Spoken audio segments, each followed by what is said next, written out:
My name is Camille Hartman. I'm 28 years old, and this is the story of how I finally chose myself after a lifetime of being treated like I didn't matter. I grew up in Charlotte, North Carolina in a house where everything looked perfect from the outside. Nice yard, clean cars, holiday cards that showed smiling faces. But inside that house, I was invisible. My parents, Richard and Denise Hartman, were obsessed with appearances, and they had one goal: turning my younger sister Layla into some kind of flawless golden child. It wasn't just favoritism, it was a system. Layla got ballet classes, private tutors, new clothes every season. I got silence, criticism, and instructions to stay out of the way. If I brought home straight, as they said, that's what you're supposed to do. When Layla passed one test, it became a celebration. I used to wonder what was wrong with me. Was I too quiet, not pretty enough, too ambitious? Over time, I stopped asking. I worked hard in school. I made myself small in that house and dreamed of getting out. When I got into college on a partial scholarship, I went to them hopeful just once that they'd be proud. Instead, they told me they couldn't help with tuition. They said they were saving for Layla's future. The exact words my father used were, "We need to prioritize the investment that'll give us something back." I don't remember what I said after that. I just remember walking out of the room numb. It was my grandparents, Margaret and Walter Jennings, who saved me. Without a word of hesitation, they covered my tuition. They didn't care about image or control. They just loved me. College was the first time I could breathe. No one measured me against Layla. No one watched to see if I smiled the right way or sat with perfect posture. I was just Camille, and for the first time in my life, that was enough. I threw myself into my studies, finance, and strategic planning. I took every internship, every late-night study session, every opportunity one could find. The more I achieved, the more I realized that my parents had it all wrong. I wasn't some failed version of Layla. I was something else entirely. My professors noticed. Recruiters noticed. And when I landed an internship at a major investment firm in Manhattan during my junior year, I called my grandparents first. Margaret cried on the phone. Walter just said, "I always knew." After graduation, I was hired full-time. I worked my way up faster than anyone expected. At 28, I became the youngest chief strategic investment officer the firm had ever promoted. It was everything I had dreamed of, and I wanted to celebrate it properly. So I planned a party. My firm offered to host it at the Grand Horizon Hotel in Charlotte. A banquet hall, dinner, speeches, music. I made the guest list myself, close friends, my mentors, coworkers, my grandparents, and after a lot of hesitation, my family. I didn't invite them because I wanted their approval. I invited them because I was proud of who I'd become, and part of me still wished they'd see it too. The night of the party, I arrived early to check the setup at the Grand Horizon Hotel. The banquet hall looked elegant, deep blue accents, soft lighting, a sleek podium at the front. On the welcome table sat a glass award plaque engraved with my name and title. It felt real. It felt like mine. But something was off. The staff seemed confused when I introduced myself. One of them asked, "Aren't you the sister of the bride-to-be?" My stomach tightened. I walked into the main hall. Instead of the congratulatory banner that read "Celebrating Camille Hartman," I saw Layla and Jason. She said yes. Rose petals lined the floor. A slideshow of Layla and her fiancé Jason played on a projector. The DJ booth had a playlist titled Engagement Night. Even the name cards on the tables had been changed. I stood frozen. It was my party. I planned it.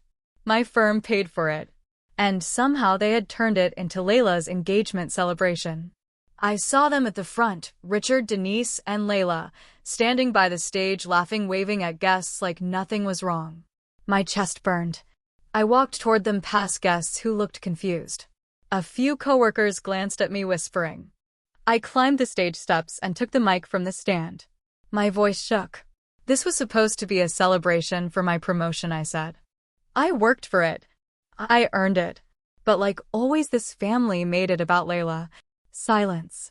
Richard stepped forward. Get off the stage, Camille. No. He raised his hand.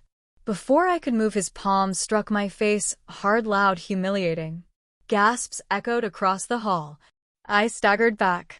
Then Denise grabbed the heavy glass award plaque from the welcome table and swung it at me, hitting my shoulder. Pain shot down my arm. The plaque cracked.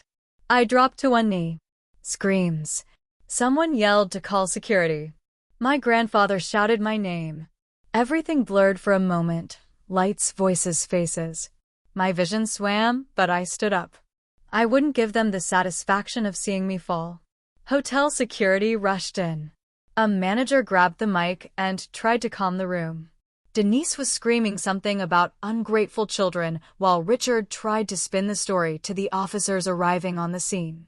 Layla just stood frozen, jaw clenched, eyes wide. No apology, no shock, just silence. My grandparents ran to me. Walter held my shoulder steady. Margaret looked like she might collapse from rage. I want to press charges, I said loud and clear. She assaulted me. The officers nodded. We saw it on the security feed, one of them said. You'll need to come with us to file the report. Denise was arrested on the spot. As they cuffed her, she cursed me out in front of everyone. Richard tried to intervene, but was pulled back by hotel staff. I left with my grandparents.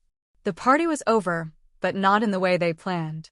A week later, I sat in a courtroom as Denise Hartman, my mother, was sentenced to 4 years in prison for felony assault. Her lawyers begged for leniency. Mine didn't flinch. I had the video. The witnesses. The pain in my shoulder. The scar across my name. Layla's engagement crumbled soon after. Jason sent a formal statement to me through his attorney, apologizing for being dragged into a highly disturbing family dynamic. He broke it off. Smart man. In the months that followed, I cut all contact with Richard and Layla. I changed my number. My firm offered extended leave, but I returned after 2 weeks. I needed routine, purpose, and distance from the chaos. My shoulder healed slowly. The emotional damage would take longer. But every morning, I looked in the mirror and reminded myself, you survived them. Walter and Margaret were my anchors. They called every day, made me dinner, sent me flowers just because. Then one afternoon, they sat me down in their sunroom. We updated our will, Margaret said. You're our only heir now. I blinked. What? We warned Richard years ago, Walter said. But this was the final betrayal. You've always been the only one who deserved it. Everything we have is yours. I didn't argue. I didn't protest. I just nodded. For once, someone saw my worth, and I accepted it without guilt. Word spread in our extended family. Some called me heartless. Others quietly supported me. Layla tried to reach out through email, claiming she didn't know they'd do that. I never responded. This wasn't about revenge. I wasn't interested in destroying them. I just didn't want to be destroyed anymore. I bought a condo with skyline views. Started a mentorship program for young women in finance. I hired a therapist and started talking. Every step forward was a step away from the past. 1 year later, I stood in front of a packed auditorium at a National Women's Leadership Conference. My name was printed on the banner behind me, keynote speaker, Camille Hartman, Chief Strategic Investment Officer. I told my story, not about the slap, or the shattered plaque, or the courtroom, but about resilience, silence, and what it means to choose yourself in a world that teaches you to shrink. The applause afterward felt like closure. Not for what they did, but for how far I had come without them. After the speech, a young woman stopped me near the exit. She said, I don't have anyone backing me either.